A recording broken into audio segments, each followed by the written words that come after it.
check. It's 42 minutes past the hour. Welcome back to BNC Live. I'm Tishani Whitlow. And it's that time of year again, tax season.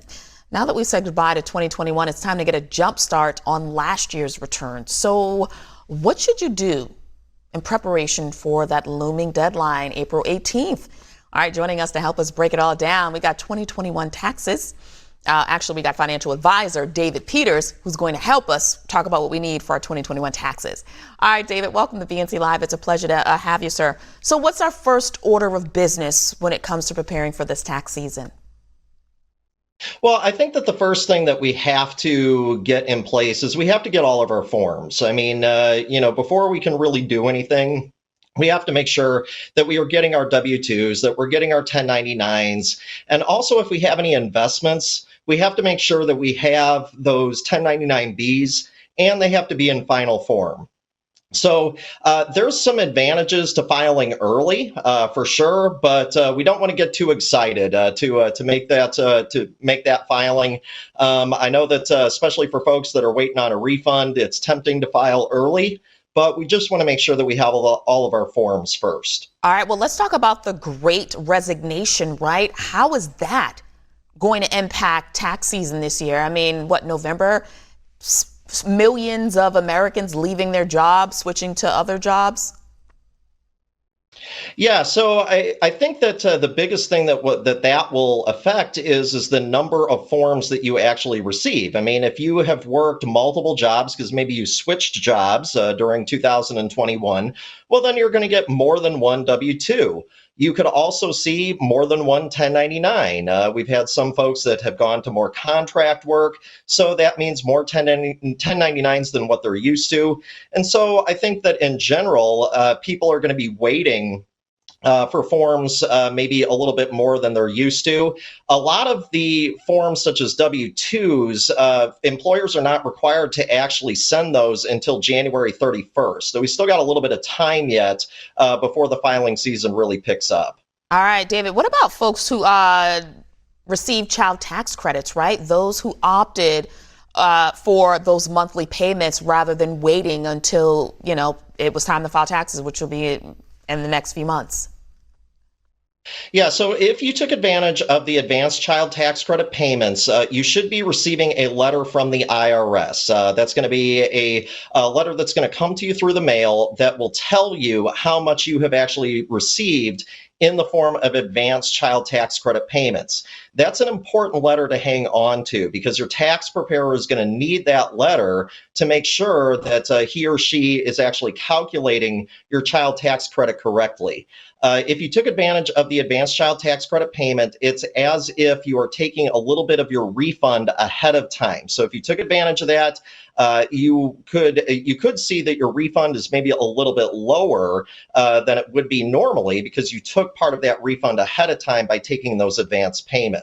It could also mean that if you typically owe, you might owe a little bit more in 2021.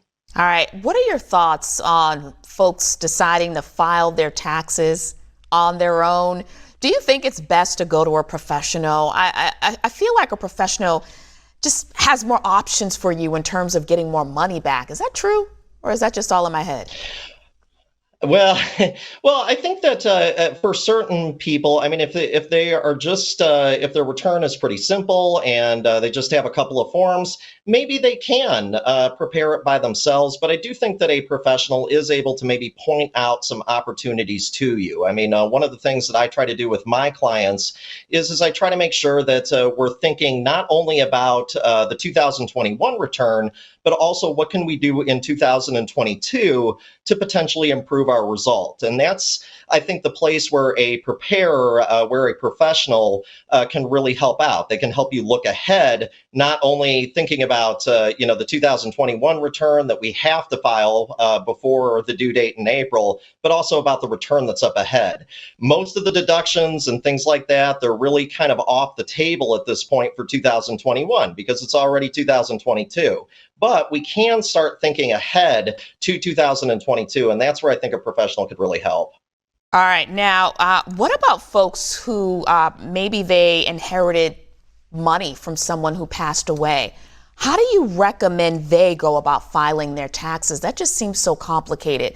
I mean, we know that so many folks lost loved ones during this pandemic.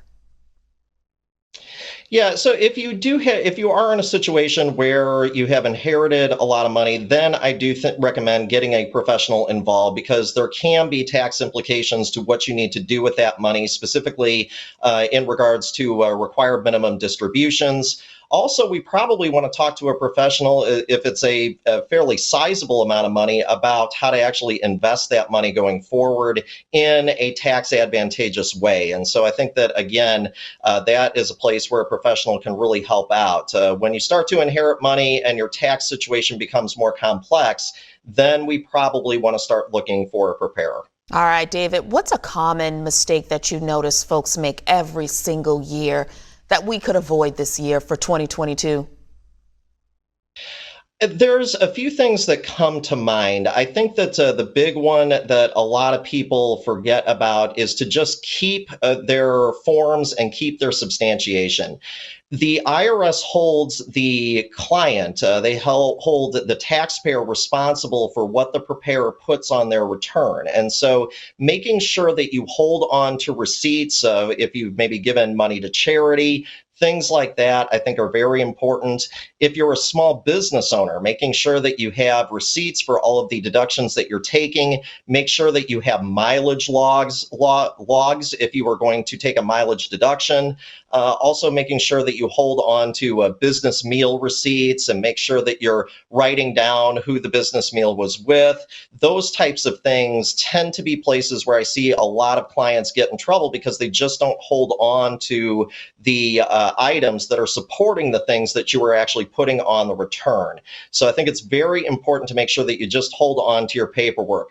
Put it in a folder, whether that's on your computer or whether that's just a paper folder, but somehow we need to make sure that we hold on to that in case something ever comes up in the future. All right, my last question for you is, I remember last year, millions of Americans, the IRS was already running behind because they were running behind from the previous year as well. So how long do you think it's going to take for us to get our refund? And do you recommend that we file early to possibly avoid that delay?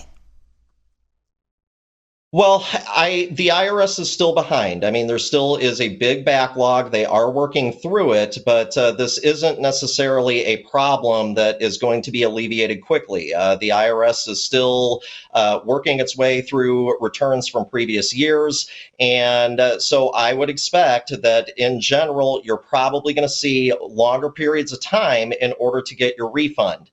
Now, that being said, if you file early, most of the time you give yourself an advantage because most people wait to file. And so because of that, if you can file early, that's definitely the way to go. If you file early, you'll get your refund faster because chances are good that the backlog won't be as big when you actually file your return. But again, we got to make sure that those forms, that we have everything we need before we file. If we file before we're ready and we leave something off, well, then we're just going to have to amend, and that's going to lengthen out that refund process even more. So once we have our forms, especially if we are expecting a refund, go ahead and file your return and get it done. David, folks just want their money on time, my friend. They want it on time. All right, David Peters, Yes. it was a pleasure. Thank you for that insight. Have a great weekend, sir.